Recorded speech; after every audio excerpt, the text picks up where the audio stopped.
جمعے کے روز وفاقی آئینی عدالت اسلام آباد میں کم عمر بچی ماریہ شہباز کے مبینہ اغوا اور کم عمری کی شادی سے متعلق دائر نظر ثانی کی درخواست پر سماعت ہوئی۔ سماعت جسٹس حسن اظہر رضوی اور جسٹس عامر فاروق پر مشتمل 2 رکنی بینچ نے کی۔ متاثرہ خاندان کی جانب سے advocate supreme court Saqib Jilani عدالت میں پیش ہوئے۔ سماعت کے دوران جسٹس حسن اظہر رضوی نے کیس کے سابقہ ریکارڈز کا حوالہ دیتے ہوئے کہا کہ سیشن کورٹ، ہائی کورٹ اور سپریم کورٹ کی پیشیوں میں لڑکی نے ہمیشہ اپنی مرضی کی بات کی اور کہیں پر بھی ایسا تاثر نہیں مل رہا ہے کہ لڑکی کے ساتھ زبردستی ہوئی ہو۔ جسٹس رضوی نے ملک میں کم عمر بچیوں کو ورغلا کر لے جانے کے واقعات پر تشویش کا اظہار کرتے ہوئے کہا کہ یہ معاملہ کسی ایک مذہب کا نہیں بلکہ پوری سوسائٹی کے لیے سوچنے کا مقام ہے اور اس پر NGOs کو بھی آواز اٹھانی چاہیے۔ عدالت نے وکیل استغاثہ سے استفسار کیا کہ اگر کوئی کم عمر لڑکی بھاگ کر شادی کر لے تو اس کا کیا ہونا چاہیے، جس پر ایڈوکیٹ ثاقب جیلانی نے موقف اختیار کیا کہ ایسی صورت میں کم عمری میں کی گئی شادی بالکل کالعدم ہونی چاہیے اور اسی بنیاد پر یہ نظرثانی کی درخواست لائی گئی ہے۔ عدالتی کارروائی کے بعد WSPK سے گفتگو کرتے ہوئے ایڈوکیٹ ثاقب جیلانی نے بتایا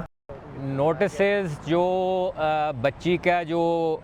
سپوزڈلی خاوند ہے اس کو ایشو ہوا ہے، اٹارنی جنرل کو بھی ایشو ہوا ہے نوٹس۔ انہوں نے کورٹ نے کہا ہے اٹارنی جنرل پرسنلی آ کے ہمیں اسسٹ کریں گے on the implications of the latest judgment of the federal شریعت کورٹ اور جو کانسٹیٹیوشنل اینڈ فنڈامنٹل رائٹس کے ایشوز انوالوڈ ہیں اس کیس کے اندر۔ تو یہ بہت اہم ہے کیونکہ اگر کورٹ سینسٹیو نہ ہوتی اس ایشو پہ تو وہ کبھی بھی اٹارنی جنرل کو انہوں نے نوٹس ایشو نہیں کرنا تھا، اور مجھے بہت خوشی ہے کہ انہوں نے نوٹس ایشو کیا ہے because it is a issue of fundamental rights also. تمام دلائل سننے کے بعد عدالت نے بچی اور اس کے خاوند کو روبرو پیش ہونے کے لیے اور اٹارنی جنرل کو کورٹ کی معاونت کے لیے نوٹسز جاری کر دیے۔ سماعت کے دوران ماریہ شہباز کے والد اور والدہ بھی عدالت میں موجود تھے، جو انتہائی غمزدہ اور نڈال حالت میں نظر آئے۔ وہ میڈیا سے بات کرنے سے گریز کر رہے تھے۔ کیس کی سماعت کے موقع پر موجود معروف انسانی حقوق کی کارکن طاہرہ عبداللہ نے اقلیتی برادریوں کی کمسن لڑکیوں کے ساتھ پیش آنے والے ایسے واقعات کے پیچھے موجود سوچ پر شدید رد عمل کا اظہار کیا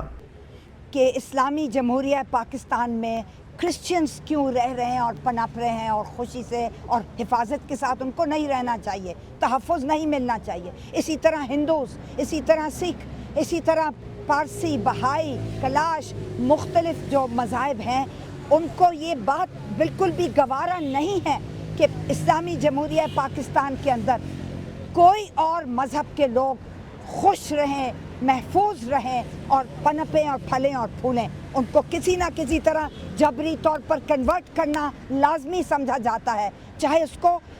غیر قانونی طور پر کیوں نہ کیا جائے۔ WSPK کی رپورٹ کے مطابق 12 سالہ مسیحی بچی ماریہ شہباز ولد شہباز مسیح جولائی 2025 کے اوائل میں ضلع بہاولپور کے علاقے خانقاہ شریف میں اپنے گھر کے قریب سے پراسرار طور پر غائب ہوئی۔ والد کے مطابق بچی کو ان کے ایک واقف کار شہریار احمد نے مبینہ طور پر اغوا کیا۔ بعد ازاں 31 جولائی کو مجسٹریٹ کی عدالت میں ماریہ کا بیان ریکارڈ کروایا گیا کہ اس نے اپنی مرضی سے اسلام قبول کر کے شادی کر لی ہے، جس پر عدالت نے بچی ملزم کے حوالے کر دی۔ والد کے پاس موجود سرکاری دستاویزات کے مطابق ماریہ کا سن پیدائش 2012 ہے، جس کی روح سے اس کی عمر محض 12 سال بنتی تھی، جبکہ ان کے مطابق جعلی نکاح نامے پر اس کی تاریخ پیدائش 1 فروری 2007 درج کر کے اس سے 18 سالہ ظاہر کیا گیا اور اس پر ماریہ کا کوئی دستخط بھی موجود نہیں تھا۔ والدین کا کہنا ہے کہ اس بچی کو زبردستی ڈرا دھمکا کر اور جعلی دستاویزات کے ذریعے جبری نکاح پر مجبور کیا گیا۔ انسانی حقوق کے کارکنان نے امید ظاہر کی ہے کہ عدالت عالیہ کے اس کیس کے حتمی فیصلے سے کم عمر بچوں کے تحفظ، زبردستی کی شادیوں اور جبری تبدیلی مذہب جیسے سنگین مسائل کے سدباب میں مدد ملے گی۔